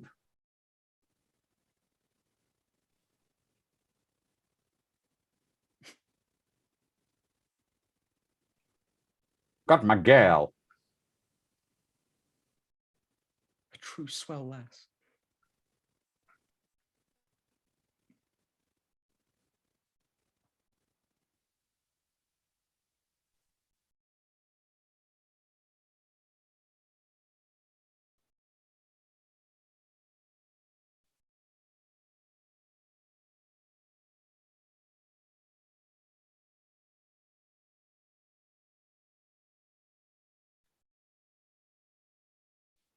Dave's Empire saying the UK is closer to us, so we had it worse. Yeah, it was. Well, for me, yeah, I'm in the UK. Dom's now safe in America. Yeah, but, yeah. My filthy scab. Oh, I just love it. This is a great little bit. Yeah.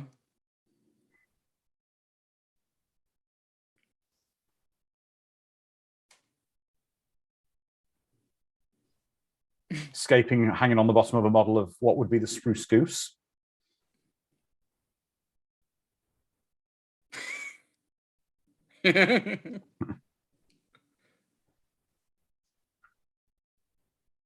Oh yeah, Dave, I'd agree with you. I'd always want to do that. Hang on the bottom of that. That'd be brilliant. Yes, Lindale, that's a model of Hughes' Spruce Goose. That because that was the thing. Will it fly? It was a big thing in the life of Howard Hughes, where he actually had to prove that from all the funding he had for it, that it would fly, and it did.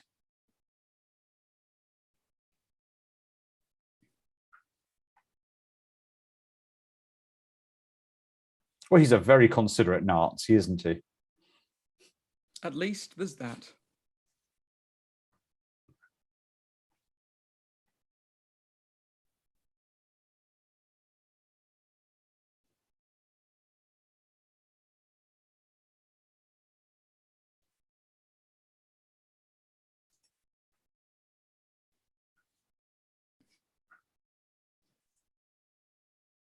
Griffith Observatory, you cool. That's right, cool Dave. Location. The Spruce Goose flu bit was prohibitively expensive.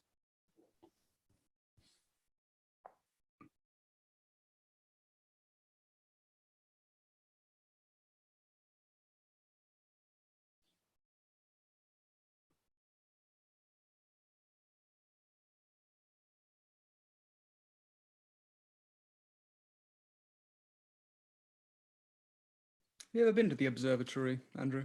No, I've never been there. I'd love to go. I really would. Griffiths Observatory. I mean, it's been so many movies, isn't it, for a start?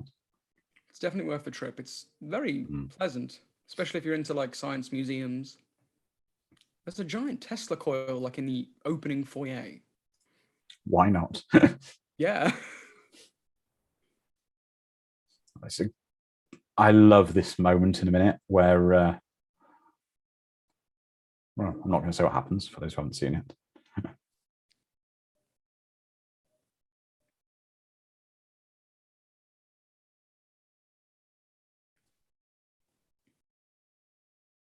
Oh, I thought he was going to push her over and take the coat back for a second then. Like, you can have her, but I'd take my jacket, thank you. James is saying the music beats are straight from the Star Trek scores. They are similar. I mean, Horner did reuse bits, but all composers do. Yeah.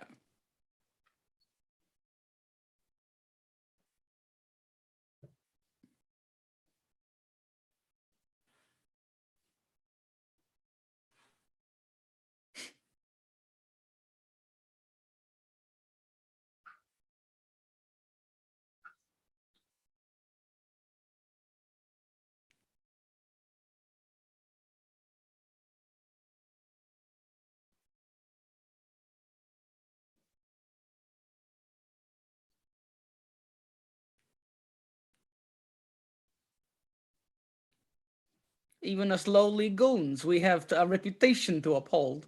Yeah.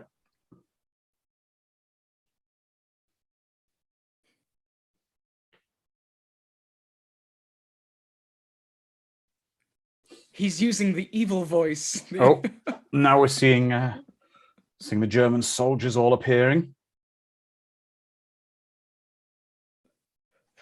Just waiting in the rafters.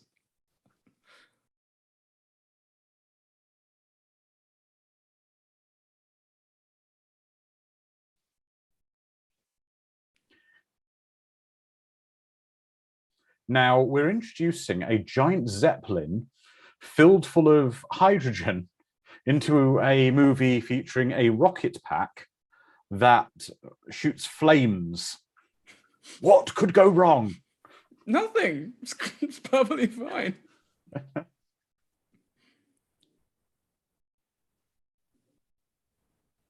How did this silently creep up on them as well? I think you might have noticed. Dave, has anyone critiqued his brief use of German? No, my German's only sort of secondary school in the UK level. It's not brilliant. It sounded okay to me. I don't know if anyone else is a more fluent German speaker and would be able to provide a reasonable critique. Please do.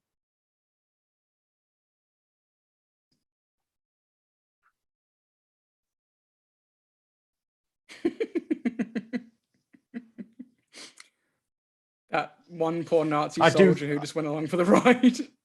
I do think there's something brilliant about the I do think there's something brilliant though that I love about you've got the anthill mob gangsters fighting side by side with the FBI killing Nazis.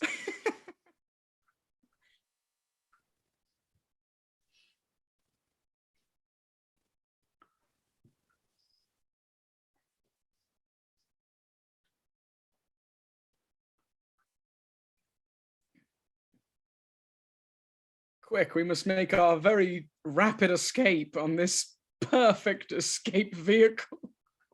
The only thing is, right, how quickly, if they're trying to get away on this Zeppelin, okay, how quickly would it actually move? If they were flying away, surely someone could just shoot the Zeppelin a number of times with the Tommy gun and the bullets might be hot enough to cause a problem. But then again, obviously, I mean, Jenny's on board, but you'd think that... Oh, this is... Right, we're lining up for my favourite shot and my favourite moment in the movie. Yeah, the... all-time favourite are that they just look at each other and they like, yeah, come on, let's get him.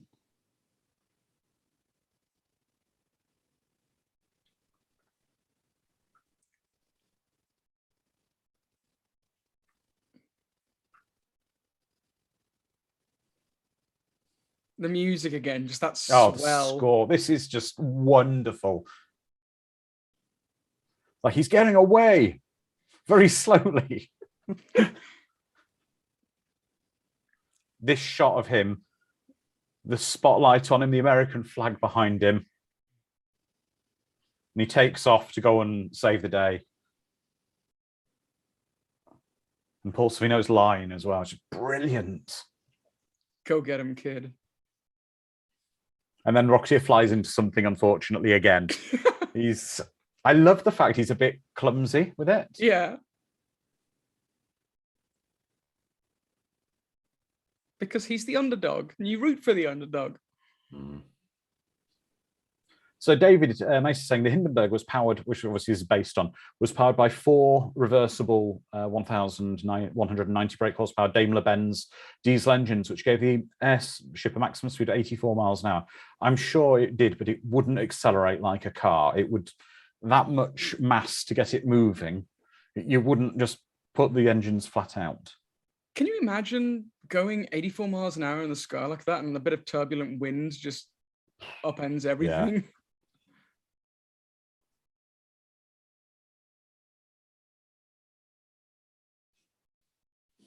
Oh, this music, it's just tremendous. Oh. At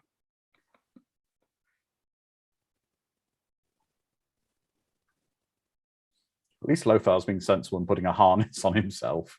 Yeah. And he gets an improbable wrench out from somewhere. It's his melee weapon. Everyone knows you equip one. Aha, his hat. Oh. There you go. He's actually fighting like the Rocketeer should. Using his mastery over height. And flying. The fact he can fall off things and fly. Yes. Very useful.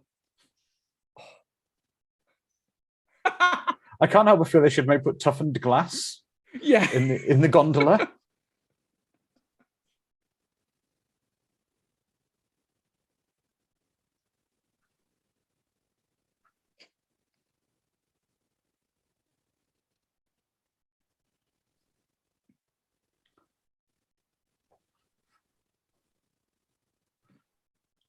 That guy's clearly supposed to be Gestapo.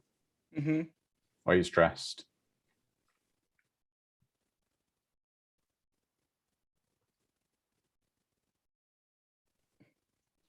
Yes, Dave, that's brilliant. When he got shot and fell out, he should have had a Wilhelm scream. Yeah. I love that the smallest person on board as well was the weight they lost.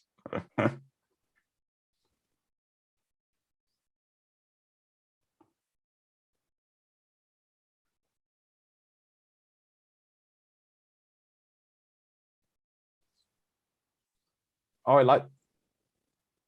I love that bit from him there. He's talking in his German accent when he's mad, and then he composes himself and he goes back to his British accent.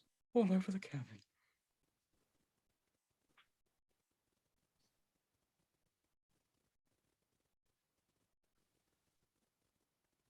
El Capitan? I don't think that's German. Oh, don't do that, Cliff. Don't remove the gum. Gotta give it to him. The man has gumption.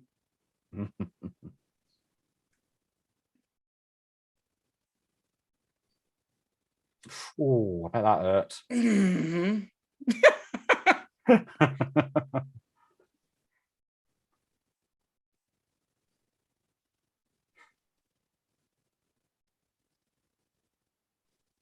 My God, it is Tom Cruise. In interviews in the years after making this, apparently Timothy Dalton said he had the most wonderful time on set and loved it. Immortal was saying, yeah, what is it with the Gestapo wearing long coats, those hats and those glasses? That is effectively what the Gestapo uniform was. Another window gone. Yeah. Icy Matty is saying, where did the helmet go? I think the helmet is somewhere else from when he came downstairs or something. Maybe left it upstairs. I don't know. Another window gun. Dave's Empire saying, this jetpack smells like fresh rocket fuel.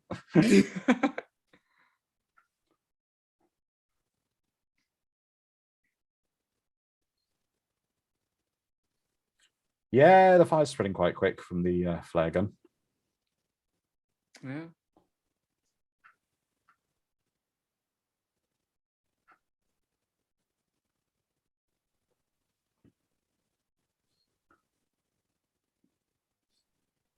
I know I promised to smear your brains all over the place, but I like you.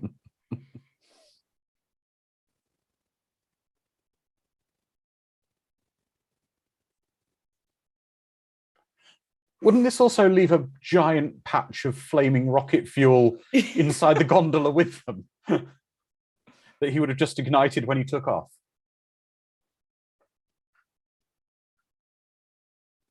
Oof.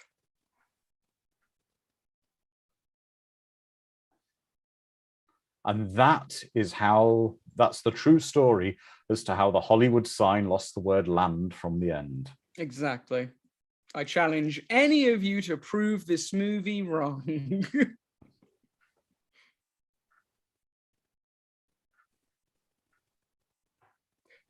Good for you, but when the fire is... The envelope, yeah. As a pilot, even surely Cliff could have made it go down a bit.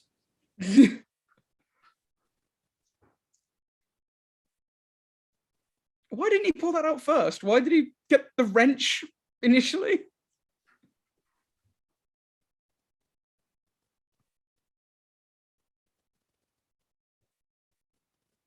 Run! It would suck to be attached to this at the moment.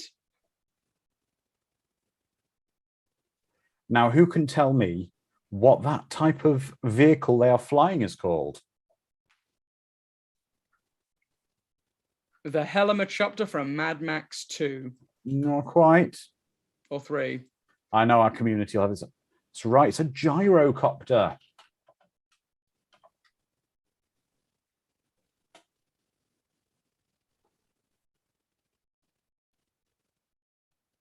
Or a gyroplane as well.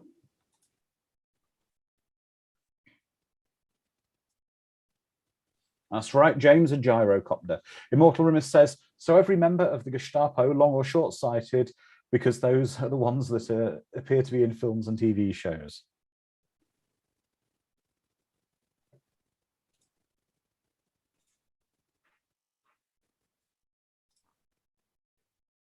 Yeah.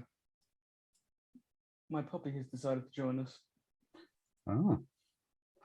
Or maybe he'd like to go to the restaurant shaped like a big dog. Possibly, yes.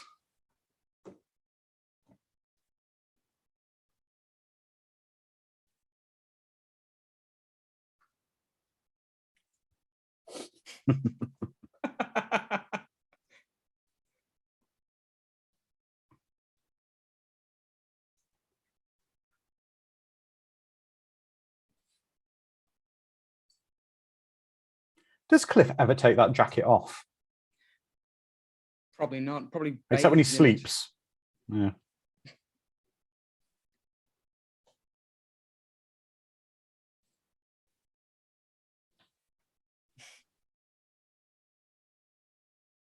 Now, this is something that's very interesting. If you, as we said earlier when we watched the about the kind of the follow-on kids cartoon for the young kids, this plane actually features quite prominently in an episode because it's a continuation, and it's about finding this plane that went missing.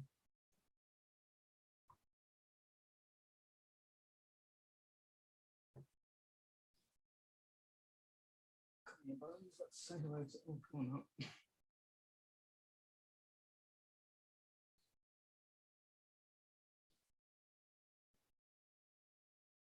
Want to say hi now? No? There you go. He's phasing into existence slightly. Everyone's saying if they had that jacket, they wouldn't take it off. It's cool. Yeah. Fraglord says he used it more than the rocket pack. And Dave's Empire says since he showers in it, the leather has shrunk to his body. It's now part of him. Yeah.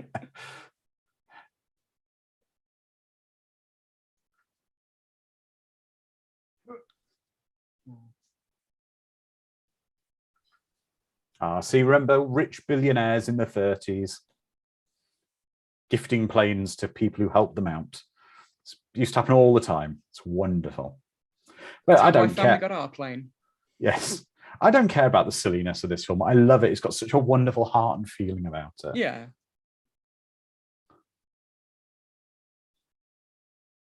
It's something that movies have lost. Like, and it hurts me so much. Looking back and seeing just... Oh, and we had a slight stinger about could there be a sequel? Oh, yeah.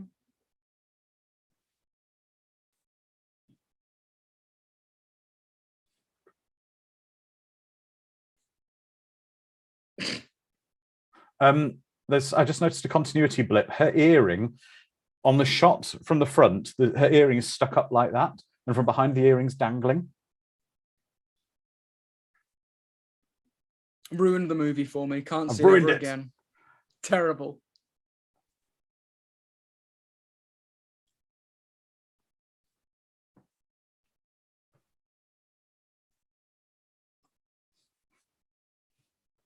See, that was me as a kid. Yeah. I mean, as a kid, that was you coming out of the movie. Who didn't want to be the Rocketeer, riding as fast as you could on your bike or running down the street with your friends? It's wonderful. So as we're just listening to all this absolutely phenomenal score, I just want to say thank you, everyone, for joining us. What a great film. If everyone in our various chat wants to relay their thoughts on that movie, I will certainly relay them over to everybody because I just think it's wonderful. It's an all-time favorite because it's got such a good heart. It's a kind of movie. There's nothing nasty about it. It's got great production. Dom. Great looking film, great sounding film, very well acted, very neatly paced. There's not a bit, even at the beginning, before anything like really is happening. It starts off with a chase sequence. It's such a fun, action-packed film. Truly, it is really a hidden gem. It really is. We've got Dave's Empire saying this was fun, haven't watched it in a while. Alex Beacock saying this movie remains why I want to get my pilot's license. Going over to our Discord community, we go and have people saying the movie, Sharon says the movie leaves us wanting more. She also says, what a great party, great movie, great group. Lizard Man says, good, I love pulp cinema, terrific film, so glad I was here to see it with you all. Onzi saying, I always wanted a sequel to this movie. Calbot saying, well, that was fun. Vikey saying, took me back to my childhood. And then we've got Fraglord saying, truly great film. Haven't seen it for years, but think of it often. Eric saying, great movie, a lot of fun. Icy Matty saying, we need another. Brainwire, great movie in all aspects. Jedi Wizard saying, it was a great film, definitely underrated, but fun to watch, thank you. Chaos Sphere, a wonderful romp. Leanne, it's a lot of fun. Bonzi saying, thanks for a great watch party and a great movie. It is just... Dave's asking the animated show. So it's intended... I mean, I only watched a bit of it for preparation for this. I wouldn't rewatch it. It's a Disney Junior show. You will find it all on Disney Plus, and it is a continuation of the story about, I think, the granddaughter or great-granddaughter of Cliff. And it does feature Billy Campbell playing his grandson, I believe. Yeah, his grandson. So it's wonderful to see, and there's some callbacks to the original Rocketeer and certain bits from it as well. So everyone just wants more Rocketeer. Everyone's loved this, right? So next week, as always, we are going to be back with another watch party.